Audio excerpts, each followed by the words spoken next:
When Dan Meyer, originally from California, set up this call center 5 years ago, the Philippines and the United States were the best of friends. Well, about 70% of the call centers service the U.S. The biggest connection, of course, is that Americans can come to the Philippines and feel very comfortable because of the English. That's an American culture that's very strong here. All of that's still true. But on a trip to Beijing in October last year, Philippine President Rodrigo Duterte made a shocking statement that threw Philippine-based American investors like Meyer into confusion.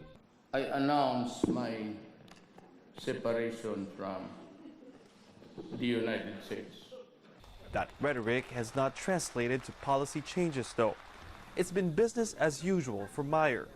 But now comes a Donald Trump presidency, whose campaign promise has been to bring jobs back to America. I think there's a cause to be cautious. I'm seeing some people talk about slowing down expansion, not jumping into new offices, trying to figure out how to keep things going the way they are until we see how the winds blow. The economic uncertainty isn't limited to the Philippines. 4 Southeast Asian countries are members of the U.S.-led Trans-Pacific Partnership, or TPP.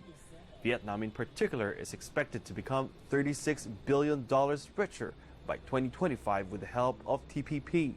Trump has promised to abandon the trade pact, but even that could change. Maybe it's already in the last stages of becoming a deadwood, but we don't exactly know, because that's one of the key negotiating position of Japan, and Japan has still to talk to the U.S.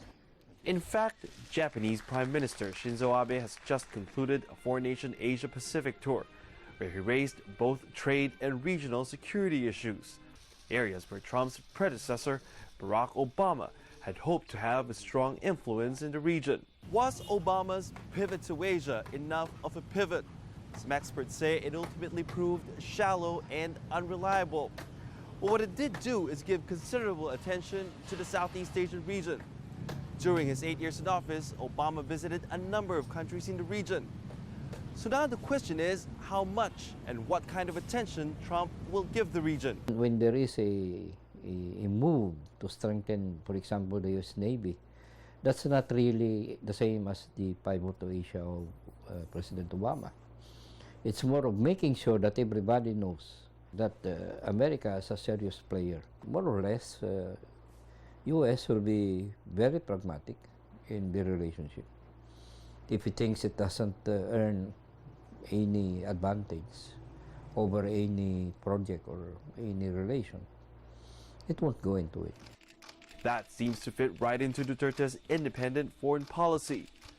And judging by the phone conversation Duterte said he had with Trump, chances are the two leaders would get along.